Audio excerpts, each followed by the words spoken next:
মহিষাদলে। মহিষাদলে সেদিন সবজি বাজারে সবজি না কিনতে গিয়ে আমার পাশের বাড়ির কাকিমার সঙ্গে চলে গেছিলাম একটু সামনে একটা হাটে। তো সেখানে হাট ছিল আর প্রচুর সবজিওয়ালা সবজি বিক্রি করছে। আর সবজি যতটা না খেতে ভালো লাগে ততটা কিনতেই ভালো লাগে।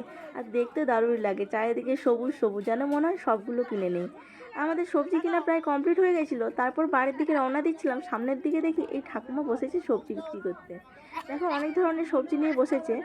আমার কিন্তু প্রায় কেনাকাটা সবই হয়ে গেছিলো, তাও ইচ্ছে করে এই ঠাকুমার কাছ থেকে দু ধরনের সবজি আমি নিলাম।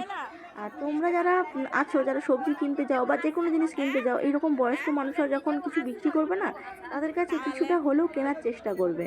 কারণ ঠাকুমাকে দেখে একটা জিনিস ভালো লাগলো যে এই বয়সে এখনো পর্যন্ত নিজের হাতে ইনকাম করে খাওয়ার চেষ্টা করছে। তো ঠাকুমাকে বললাম, তুমি এরকম এত বয়সে কেন বসছো সবজি বিক্রি করতে, তোমার কষ্ট হয় না? বলছে, আমার যতক্ষণ হাত পা চলবে ততক্ষণ আমি কাজ করে খাবো। তো কত সুন্দর লাগলো কথাটা শুনে, তাই না? ঠাকুমা এইখানেই বাড়ি, কাছাকাছিই বাড়ি। ঠাকুমা তখন বলছে যে তোমাদের বাড়ি কোথায় কোথায় জিজ্ঞাসা করছে। আর যারা দেখো ভিক্ষে করে খায়, একদম অল্প বয়সী লোকের কাছে হাত পেতে পেতে খায়, হ্যাঁ, তারা যদি এরকম যদি ছোটোখাটো কাজ করে খেত না, তারা তারা লোকের কাছে গালমন্দ শুনতো না, আর তারা সৎ পথে নিজের হাতে ইনকাম করে খেতে পারতো। সবার কাছে অনুরোধ, এইরকম বয়স্ক মানুষদের কাছ থেকে জিনিসপত্র কেনার চেষ্টা করবে সবাই।